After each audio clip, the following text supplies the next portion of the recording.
Assalamualaikum warahmatullahi wabarakatuh. Dikisahkan dalam kitab Irsyadul Ibad, pernah suatu ketika Nabi Sulaiman alaihissalam mendapatkan perintah dari Allah Subhanahu wa Ta'ala untuk pergi ke tepi laut ataupun pantai. Di sana akan menemukan suatu hal yang luar biasa. Setelah mendengar perintah tersebut, Nabi Sulaiman alaihissalam berangkat menuju pantai beserta rombongannya yang terdiri dari golongan manusia dan jin. Sesampainya di pantai, Nabi Sulaiman alaihissalam melihat ke kanan dan ke kiri, mencari tahu apa yang terjadi di sekitarnya. Teringat perintah Allah Subhanahu wa Ta'ala bahwasanya ia akan menemukan suatu hal yang luar biasa. Beliau terus mencari tahu, menengokkan kepalanya ke kanan dan ke kiri. Namun apa yang beliau lakukan belum bisa menjawab rasa penasaran yang ada dalam pikirannya. Menyelamlah ke dalam laut. Lalu, katakan kepadaku apa yang kamu lihat di dalam sana, pinta Nabi Sulaiman alaihissalam kepada jin Ifrit. Lalu, jin Ifrit pun menyelam ke dalam laut, mencari tahu apa yang terjadi di dalamnya. Beberapa waktu kemudian, jin Ifrit pun muncul ke dasar laut dan menghadap Nabi Sulaiman alaihissalam. Wahai Nabi Allah, sesungguhnya saya sudah menyelam ke dalam laut yang sangat dalam. Saya mencari tahu apa yang terjadi ke sana dan kemari. Namun, saya tidak menemukan apapun di dalam sana. Ucap jin Ifrit memberi informasi kepada Nabi Sulaiman alaihissalam. Menyelamlah ke dalam laut, lalu datanglah kepadaku serta beritahu apa yang sebenarnya terjadi, pinta Nabi Sulaiman kepada jin Ifrit yang lain untuk yang kedua kalinya. Menyelamlah Ifrit dan selang beberapa waktu Ifrit pun muncul dan menghadap kepada Nabi Sulaiman alaihissalam. Apa yang dikatakan Ifrit ini sama seperti perkataan Ifrit yang pertama tadi. Masih belum puas dengan apa yang dikatakan Ifrit, Nabi Sulaiman alaihissalam memerintahkan Asif Barkhoya untuk berdoa kepada Allah Subhanahu wa Ta'ala agar memberitahu apa yang terjadi di dalam laut.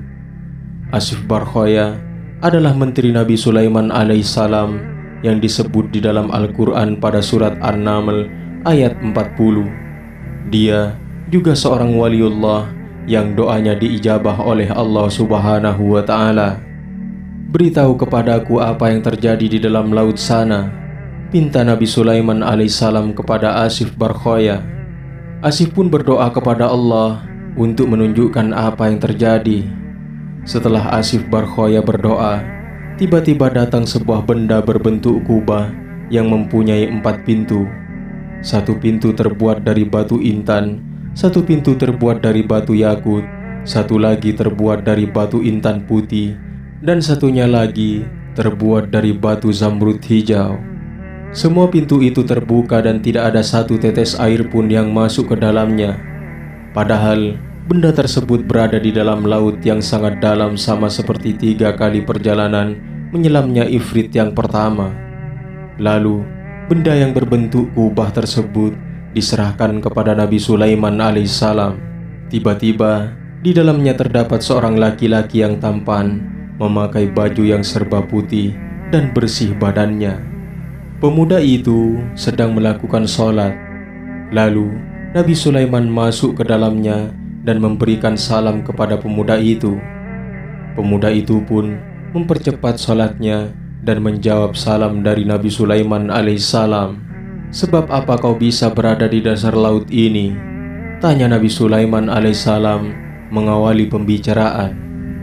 Wahai Nabi Allah, sesungguhnya bapak saya adalah seorang laki-laki yang lumpuh dan ibu saya adalah seorang wanita yang buta.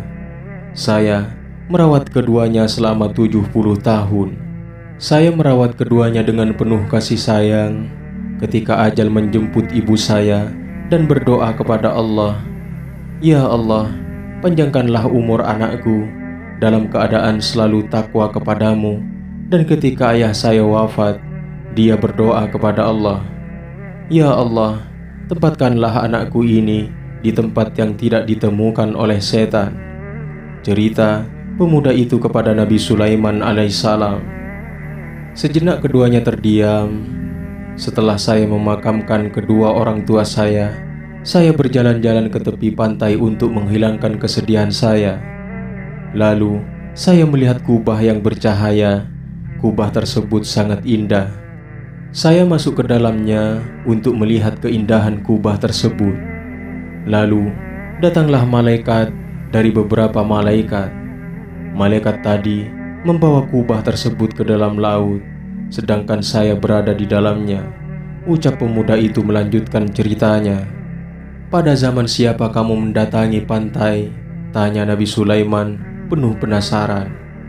"Pada zaman Nabi Ibrahim alaihissalam," jawab pemuda itu. Sejenak Nabi Sulaiman alaihissalam terdiam.